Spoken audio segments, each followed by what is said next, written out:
Saludo mis amigos y compañeros de estudio. Vamos a hablar de las condiciones generales del trabajo. El equipo está conformado por mi persona, Donato Vilani, Gerardo Molina, Itamar Montilla, Besaida Carrera y María Soledad Moreno. El objetivo de esta unidad es la siguiente: identificar las diferentes condiciones del trabajo prevista en la doctrina y en la legislación venezolana.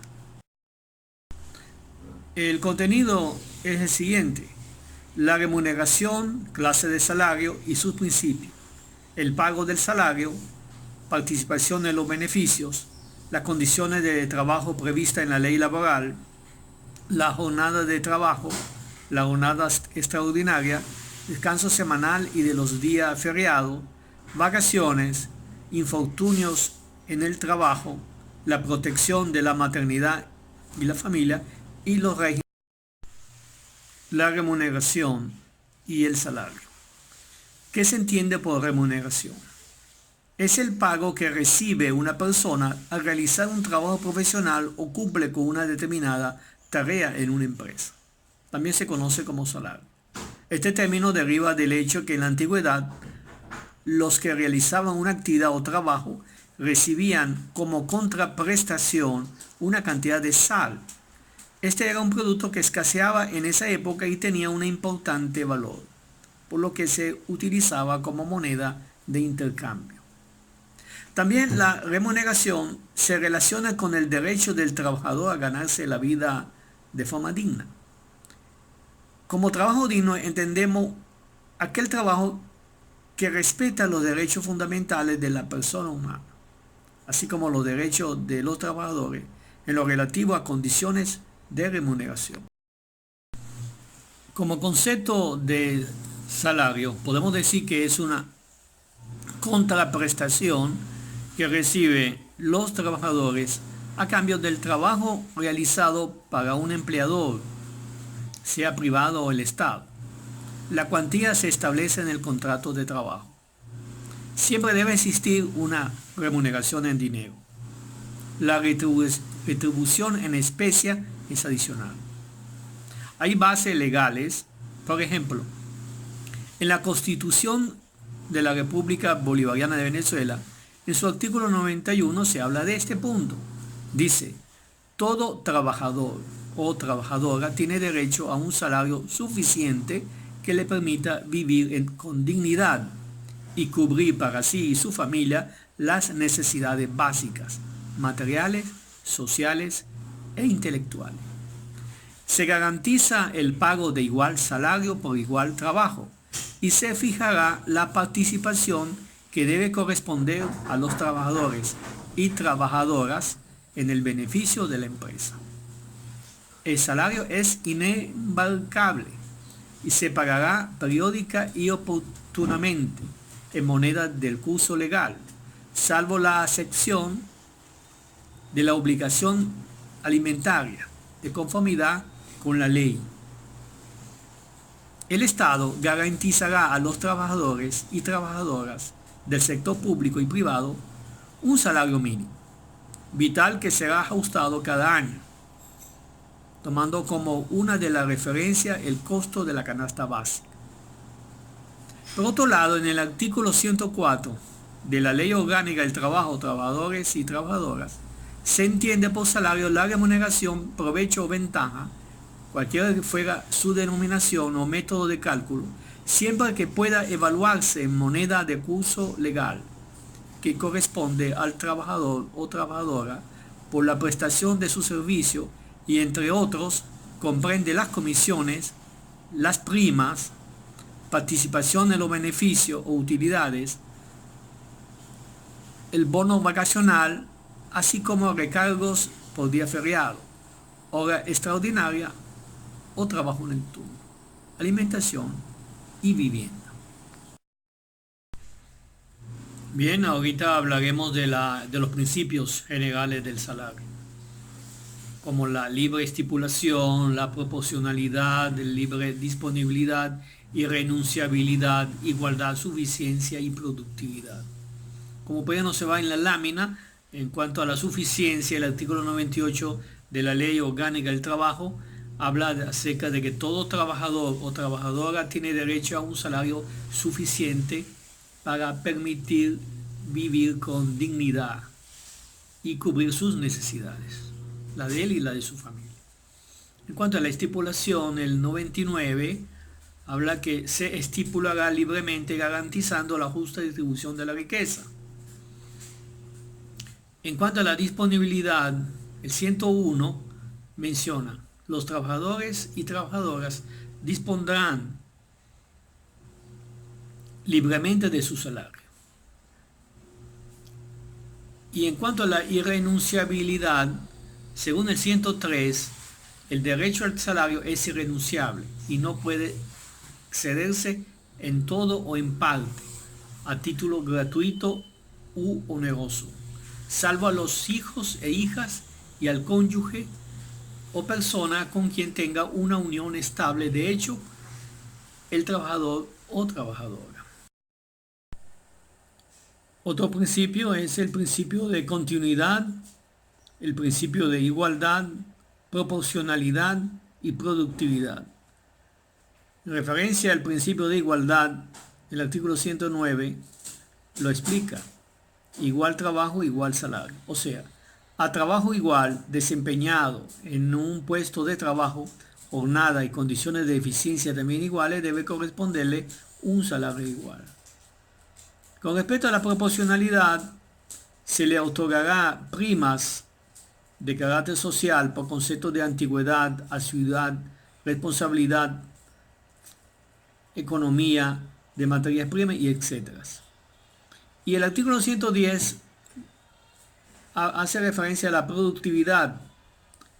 Los aumentos de productividad de una entidad de trabajo y la mejora de la producción causarán una más alta remuneración para los trabajadores y las trabajadoras.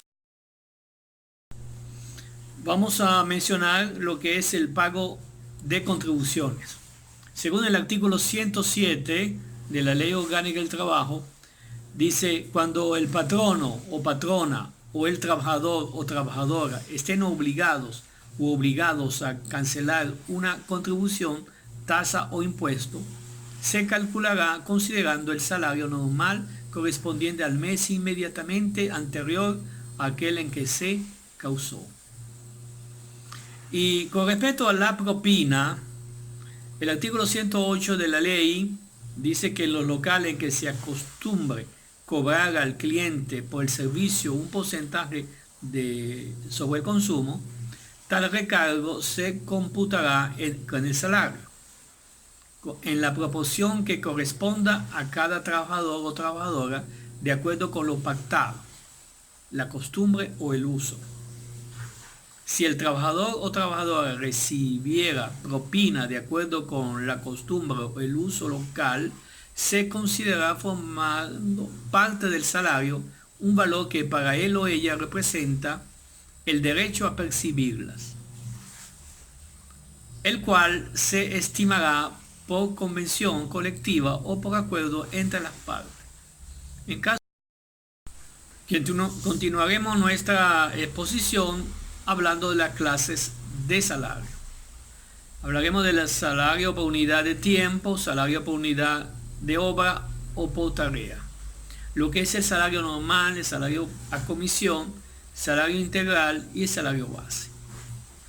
En cuanto al salario básico, la ley no lo define. Es la remuneración mínima devengada por el trabajador en forma regular y permanente por la prestación de su servicio. No incluye ningún otro tipo de retribución, no puede ser inferior al salario mínimo.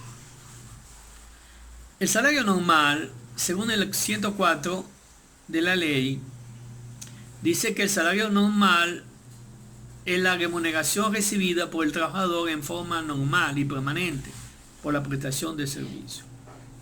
Es el salario básico más otras retribuciones devengadas por el trabajador en forma regular y permanente por la prestación de su servicio. Y el integral es la suma del salario normal, las percepciones de carácter accidental el bono vacacional y la utilidad. Para la estimación del salario integral, ninguno de los conceptos que lo integran producirá efectos sobre sí mismo. Hablaremos aquí acerca de cómo se estipula el salario. El salario se podrá estipular por unidad de tiempo, unidad de obra o por pieza o a destajo, también por tarea y por comisión. Hablando de por unidad de tiempo, el artículo 113 de la Ley Orgánica del Trabajo menciona que cuando pasa esto, cuando se toma en cuenta el trabajo que se realiza en un determinado lapso, sin usar como medida el resultado del mismo. Y en el 114 habla por salario por unidad de obra, por pieza o a destajo.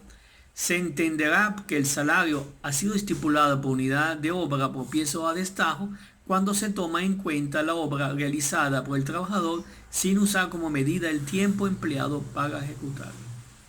Y en el 115 de la ley hablaremos de salario por tarea.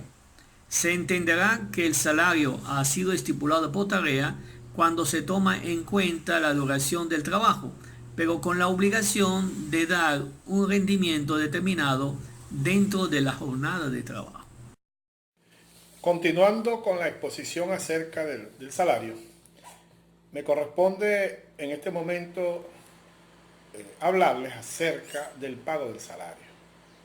El pago del salario no es otra cosa que la materialización monetaria de la remuneración que recibe el trabajador por los servicios prestados.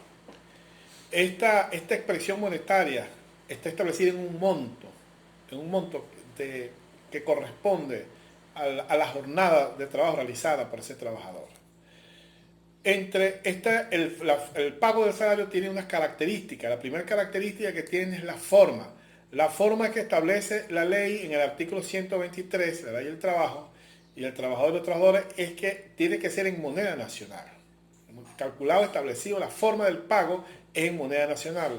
Hoy en día, dada la situación que vive Venezuela, la economía se ha dolarizado, pero lo que establece la ley es que el pago de los salarios deben hacerse en moneda nacional. La segunda característica es la oportunidad, y la oportunidad es que puede ser diaria, es el tiempo, el momento que se paga el salario. Puede ser diaria cuando la jornada se hace por un trabajo específico, por un día específico. Puede ser semanal, puede ser quincenal o puede ser mensual, la forma del pago del salario. La tercera característica es el lugar, y la ley establece en el artículo 27, la ley orgánica del trabajo, que el lugar es el sitio donde el trabajador desempeñó su trabajo.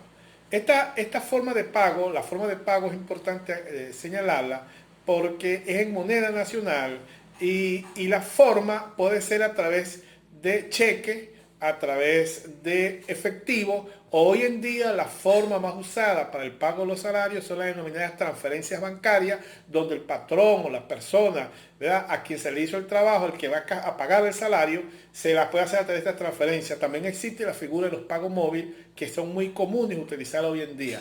Lo total es que el trabajador debe recibir pues, el monto acordado por el servicio prestado en moneda nacional.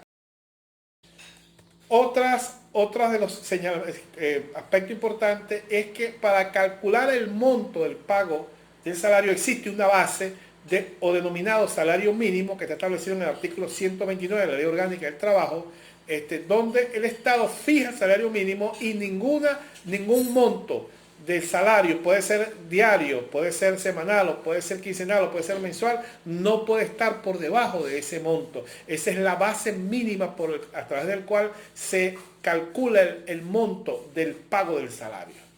Además de eso, el Estado tiene una política de protección. La ley obliga al Estado, tanto la Ley Orgánica del Trabajo como la Constitución, obligan al Estado a proteger el salario. Porque además de eso, existen unos pagos adicionales que forman parte de lo que se denomina el denominado salario integral o el paquete completo. Y es que en el recibo de pago, en las transacciones, también se pueden incluir los denominados bonos, como el bono de alimentación, como el bono o las primas por hijo, las primas por profesionalización. O sea, existen otros beneficios que van incluidos en el salario que forman parte del denominado salario integral. También entre otros beneficios que van integrado al pago del salario, tenemos las denominadas utilidades, que son los beneficios que las empresas tienen que pagarle a sus trabajadores al final de cada año, el cual no debe ser menor del 15% de los beneficios líquidos declarados en la declaración de impuestos sobre la renta, y se calcula dividiendo ese monto entre la cantidad de salarios pagados para sacar un factor, y el monto que se le paga a cada trabajador se multiplica ese factor por el salario percibido durante ese año. También existe el denominado el bono de fin de año, o los aguinaldos también, que debe ser al menos de 30 días. Hoy ya en Venezuela, por ejemplo, el Estado, hay instituciones del Estado que pagan 4 meses y otros que pagan incluso hasta más de 4 meses, es lo que está establecido en la ley del trabajo como otros los beneficios que establece. Otros los beneficios son las denominadas prestaciones sociales que recibe el trabajador una vez culminada la relación de trabajo por la denominada jubilación, y este monto se calcula en base a la cantidad de años laborados por el último salario percibido. Es de pago inmediato, por lo tanto, si hay mora en el pago de este mismo, el mismo percibirá intereses, los denominados intereses de mora. También encontramos los llamados anticipos de prestaciones sociales, que se hacen hasta un 75% en los casos siguientes: cuando para adquirir y reparar una vivienda, para la liberación de hipoteca, para las inversiones educativas y para la atención médica. Continuando con la exposición sobre las condiciones dignas del trabajo, me corresponde presentar a mí lo correspondiente a las condiciones de trabajo, las jornadas de trabajo y las horas extraordinarias. Comenzamos por establecer un concepto sobre lo que significan las condiciones de trabajo. Para ello tenemos lo siguiente: el término condiciones generales de trabajo tiene distintos significados. Desde el punto de vista general, podríamos decir, en cuanto a las relaciones desde el punto de vista ambientales, podemos decir que se puede concebir algunas ideas sobre todo lo que corresponde a las condiciones físicas, a las condiciones medioambientales y a las condiciones de tipo organizativo. Con respecto a un concepto un poco más amplio relativo al derecho, comprende todas las instituciones de derecho de trabajo que establecen las obligaciones de derechos que rigen la ejecución de un trabajo. O sea que se ven dos elementos claves aquí: lo que son las instituciones como tales, en este caso, por ejemplo, el salario, las remuneraciones, etc. Y por otra parte, no solamente las relaciones laborales significan las instituciones, sino también los derechos y las obligaciones que están implícitas en las relaciones laborales, que gozan los trabajadores y trabajadoras.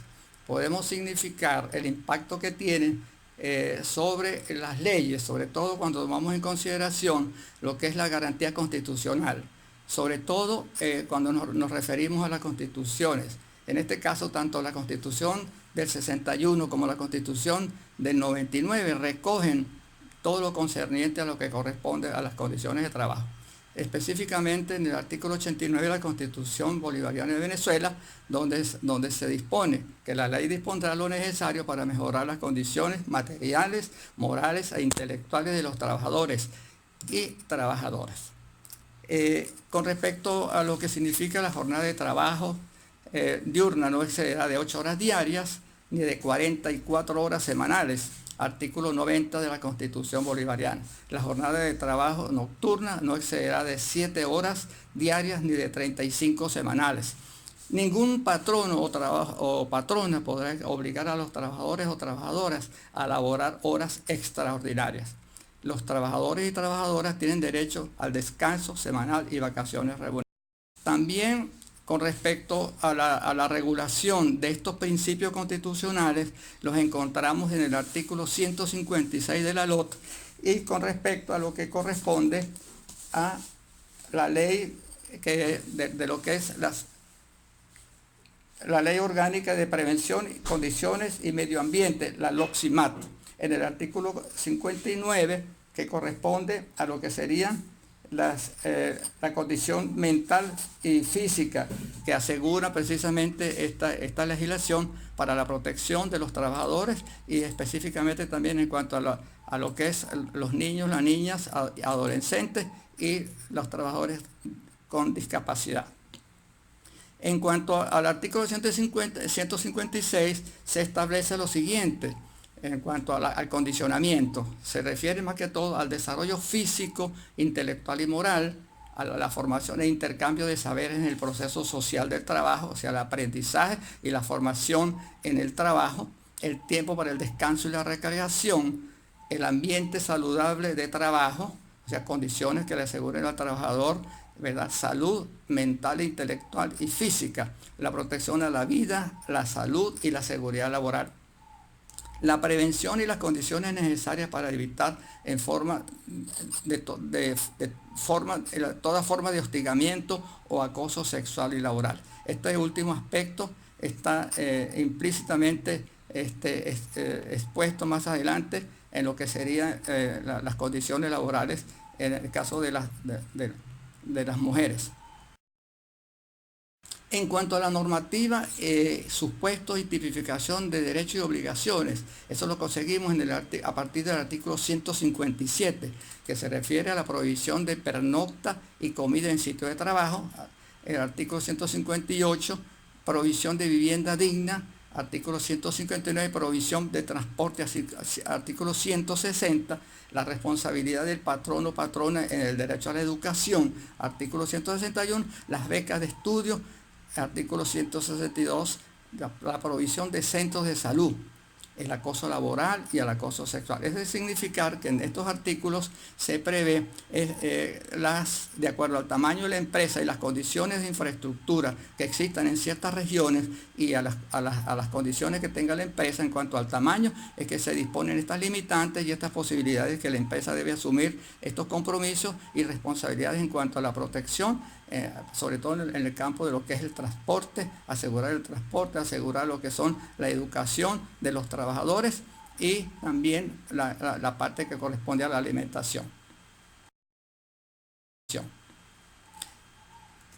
En cuanto a la jornada de trabajo, el concepto que establece el artículo 167 de la LOT establece lo siguiente: el tiempo es el tiempo durante el cual el trabajador o trabajadora está a disposición para cumplir con las responsabilidades y tareas a su cargo en el proceso social de trabajo.